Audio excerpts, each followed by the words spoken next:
بسم اللہ الرحمن الرحیم۔ میرا نام Abdul Rashid, superior group of colleges Dera Ghazi Khan سے میرا تعلق ہے۔ ہمارا سبجیکٹ اسلامیات ہے۔ پہلے چیپٹر کا بنیادی عقائد عنوان ہے، اس کا لیکچر نمبر 5، اور ہمارا آج کا موضوع ہے رسالت محمدی صلی اللہ علیہ وسلم کی خصوصیات، کہ اللہ تعالیٰ نے حضور پاک صلی اللہ علیہ وسلم کو جو رسالت عطا فرمائی اس کی خصوصیات کیا ہے۔ سب سے پہلے رسول کے معنی دیکھتے ہیں کہ رسول کسے کہتے ہیں۔ رسول کے لغوی معنی ہے پیغام پہنچانے والا، بھیجا ہوا، قاصد۔ رسول کا مفہوم کہ رسول اس ہستی کو کہتے ہیں جسے اللہ تعالیٰ نے اپنے احکام کی تبلیغ کے لیے مخلوق کی طرف بھیجا ہو۔ تو نبی جو ہوتا ہے وہ رسالت کے منصب پہ فائز ہوتا ہے۔ تو رسالت کے معنی مفہوم دیکھتے ہیں کہ رسالت کے لغوی معنی ہے پیغام پہنچانا، اور رسالت اس منصب کو کہا جاتا ہے جس پر رسول فائز ہو کر اللہ تعالیٰ کے احکامات کو مخلوق تک پہنچاتا ہے۔ تو رسالت محمدی کی بہت سی خصوصیات ہیں جن سے اللہ تعالیٰ نے حضور پاک صلی اللہ علیہ وسلم کو سرفراز فرمایا۔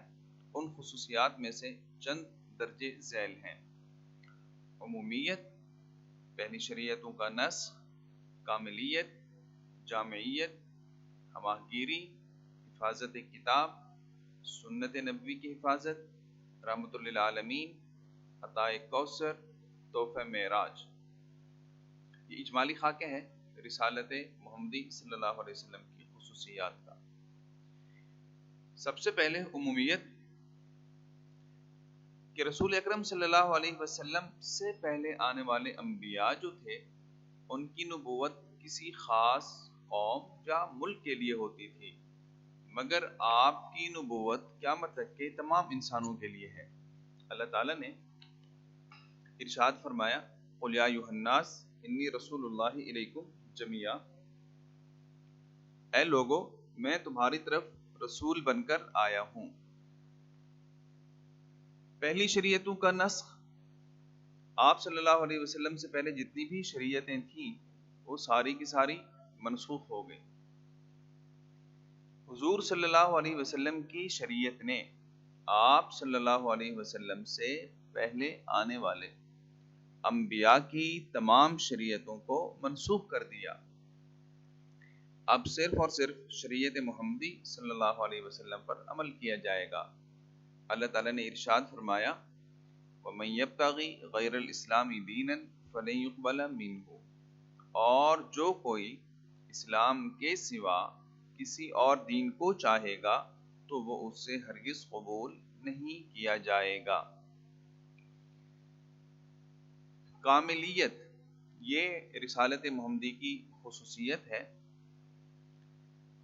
کہ حضور اکرم صلی اللہ علیہ وسلم پر اللہ تعالیٰ کے دین کی تکمیل ہو گئی۔ آپ صلی اللہ علیہ وسلم کو وہ دین کامل عطا فرمایا گیا جو تمام انسانیت کے لیے کافی ہے، لہٰذا اب کسی اور دین کی ضرورت نہیں۔ ارشاد ربانی ہے، الیوم اکملت لکم دینکم واتممت علیکم نعمتی ورضیت لکم الاسلام دینا، آج میں نے تمہارے لیے تمہارا دین مکمل کر دیا اور تم پر اپنی نعمت تمام کر دی اور تمہارے لیے اسلام کو بطور دین پسند کر لیا۔ یہ آیت بورڈ کے حوالے سے اہمیت کی حامل ہے۔ اس میں آپ آیت بھی زبانی یاد کریں گے اور اس کا ترجمہ بھی زبانی یاد کریں گے۔ اگلی خصوصیت ہے جامعیت، کہ اللہ تعالیٰ نے حضور پاک صلی اللہ علیہ وسلم کو جو شریعت دی ہے وہ جامع شریعت ہے۔ پہلے انبیاء کی رسالت کسی خاص قوم اور دور کے لیے ہوتی تھی، اس لیے ان کی تعلیمات کا تعلق اسی قوم اور دور سے ہوتا تھا، مگر رسول اکرم صلی اللہ علیہ وسلم چونکہ تمام انسانیت اور تمام زمانوں کے لیے رسول بن کر آئے، اس لیے آپ کی تعلیمات میں اس قدر جامعیت ہے کہ قیامت تک کے انسان خواہ کسی بھی قوم یا دور سے تعلق رکھتے ہوں ان تعلیمات سے راہبری حاصل کر سکتے ہیں۔ رسول اکرم صلی اللہ علیہ وسلم نے ارشاد فرمایا، ارسلت الی الارض کافہ، میں سب مخلوق کی طرف بھیجا گیا ہوں، یعنی آپ کی جو رسالت ہے وہ تمام لوگوں کے لیے ہے۔ اگلی خصوصیت ہے ہمہ گیری، کہ رسول اکرم صلی اللہ علیہ وسلم نے جو تعلیمات پیش فرمائی، آپ صلی اللہ علیہ وسلم نے ان پر عمل کر کے بھی دکھایا۔ عائلی زندگی ہو یا سیاسی زندگی، بچوں سے برتاؤ ہو یا بڑوں کا معاملہ، امن کا دور ہو یا جنگ کا، الغرض نبی کریم صلی اللہ علیہ وسلم کی زندگی میں تمام انسانوں کے لیے بہترین نمونہ موجود ہے، یعنی زندگی کا کوئی بھی پہلو ایسا نہیں جس میں حضور پاک صلی اللہ علیہ وسلم کی تعلیمات موجود نہ ہوں۔ چنانچہ ارشاد ہے، لقد کان لکم فی رسول اللہ اسوۃ حسنہ، بے شک تمہارے لیے رسول اللہ صلی اللہ علیہ وسلم کی زندگی میں نیک نمونہ ہے۔ حفاظت کتاب، یہ بھی رسالت محمدی کی سب سے بڑی خصوصیت ہے کہ ہماری جو کتاب ہے یعنی قرآن پاک، اللہ تعالیٰ نے اس کو محفوظ فرما دیا۔ پہلے انبیاء پر نازل ہونے والی کتابیں یا تو بالکل ناپید ہو چکی ہیں یا اپنی اصلی حالت میں باقی نہیں رہی، یعنی تورات، زبور، انجیل، یہ تینوں کتابیں جو ہیں یا تو ختم ہو چکی ہیں یا اپنی اصلی حالت میں باقی نہیں ہیں، مگر رسول اکرم صلی اللہ علیہ وسلم پر نازل ہونے والی کتاب یعنی قرآن پاک 1400 سال کا عرصہ گزرنے کے باوجود بالکل اسی صورت میں موجود ہے جس طرح حضور پاک صلی اللہ علیہ وسلم پر نازل ہوا تھا، کیونکہ اس کی حفاظت کا ذمہ خود اللہ تعالیٰ نے لیا ہے، اور باقی جتنی بھی کتابیں تھیں ان کو اللہ تعالیٰ نے محفوظ بھی نہیں کہا تھا اور نہ ہی اللہ تعالیٰ نے ان کی حفاظت کا ذمہ لیا تھا۔ اللہ تعالیٰ کا ارشاد ہے، انا نحن نزلنا الذکر وانا لہ لحافظون، بے شک یہ ذکر یعنی قرآن ہم نے ہی اتارا ہے اور یقیناً ہم ہی اس کے محافظ ہیں۔ یہ آیت بھی بورڈ کے حوالے سے اہم ہے، اس کو بھی یاد کرنا ہے اور اس کا ترجمہ بھی یاد کرنا ہے۔ سنت نبوی کی حفاظت، یعنی ایک تو یہ ہے کہ محفوظ کتاب ہمیں مل گئی، دوسرا یہ کہ حضور پاک صلی اللہ علیہ وسلم کی جو سنت ہے وہ بھی اللہ تعالیٰ نے اس کو محفوظ فرما دیا۔ اللہ تعالیٰ کی طرف سے حضور پاک صلی اللہ علیہ وسلم کی سنت کی حفاظت کا عظیم انتظام کیا گیا کہ ہر دور میں محدثین اکرام کی ایک ایسی جماعت موجود رہی جس نے سنت نبوی کی حفاظت کے لیے اپنی زندگی وقف کر دی۔ چنانچہ سنت قرآن پاک کی شرح ہے جو قیامت تک کے انسانوں کے لیے سر چشمہ ہدایت ہے۔ اللہ تعالیٰ نے سنت نبوی کی حفاظت کا بھی انتظام فرما دیا۔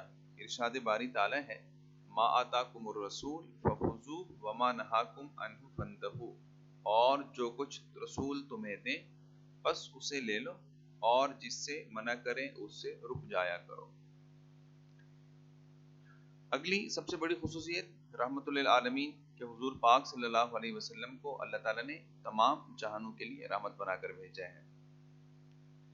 نبی کریم صلی اللہ علیہ وسلم دنیا کی تمام مخلوقات، جنات ہوں، انسان ہوں، جانور ہوں، کسی قسم سے بھی ہوں، تمام کے لیے اللہ تعالیٰ نے حضور پاک صلی اللہ علیہ وسلم کو رحمت بنا کر بھیجا۔ ارشاد فرمایا، وما ارسلناک الا رحمۃ للعالمین، اور ہم نے آپ کو تمام جہانوں کے لیے رحمت بنا کر بھیجا۔ عطائے کوثر، یہ بھی حضور پاک صلی اللہ علیہ وسلم کا اعزاز ہے کہ جنت کے اندر ایک نہر ہے جس کا نام کوثر ہے، وہ اللہ تعالیٰ صرف اور صرف حضور پاک صلی اللہ علیہ وسلم کو عطا فرمائیں گے، کسی اور نبی کو عطا نہیں فرمائیں گے۔ اللہ تعالیٰ نے ارشاد فرمایا، انا اعطیناک الکوثر، بے شک اے نبی ہم نے آپ کو کوثر عطا فرمائی۔ تحفہ معراج، کہ یہ بھی حضور پاک صلی اللہ علیہ وسلم کی سب سے بڑی خصوصیت ہے کسی نبی کو اللہ تعالیٰ نے یہ خصوصیت عطا نہیں فرمائی کہ آسمانوں پہ بلایا ہو اور آسمانوں پہ بلا کے اللہ تعالیٰ نے ملاقات فرمائی ہو۔ نبوت کے 12ویں برس اللہ تعالیٰ نے نبی کریم صلی اللہ علیہ وسلم کو معراج کا تحفہ بخشا۔ انبیاء کرام میں یہ اعزاز و شرف صرف آپ صلی اللہ علیہ وسلم کو حاصل ہے اور کسی نبی یا رسول کو یہ مقام حاصل نہیں۔ اور حضرت موسیٰ علیہ السلام نے تو اس خواہش کا اظہار بھی کیا تھا، لیکن اللہ تعالیٰ نے اپنی زیارت نہیں کروائی۔ بغیر خواہش کے اللہ تعالیٰ نے حضور پاک صلی اللہ علیہ وسلم کو یہ اعزاز عطا فرمایا۔ اللہ تعالیٰ نے ارشاد فرمایا سبحان الذی اسریٰ بعبدہ لیلا من المسجد الحرام الی المسجد الاقصی، پاک ہے وہ ذات جس نے اپنے بندے کو رات کو مسجد حرام سے مسجد اقصی تک سیر کرائی۔ تو عزیز طلبہ، یہ تھا ہمارا آج کا ٹاپک۔ تو اس کے جو ایم سی کیوز اور شارٹ کوسچنز ہوں گے، جیسے کہ میں نے پہلے بتایا تھا پچھلے لیکچر میں کہ ہم اس پورے چیپٹر کے آخر میں آپ کو باقاعدہ ایک لیکچر جو ہوگا ہمارا ایم سی کیوز اور شارٹ کا ہوگا، آپ نے اس کو سالو کرنا ہوگا۔ اپنا خیال رکھیے گا۔ اللہ حافظ۔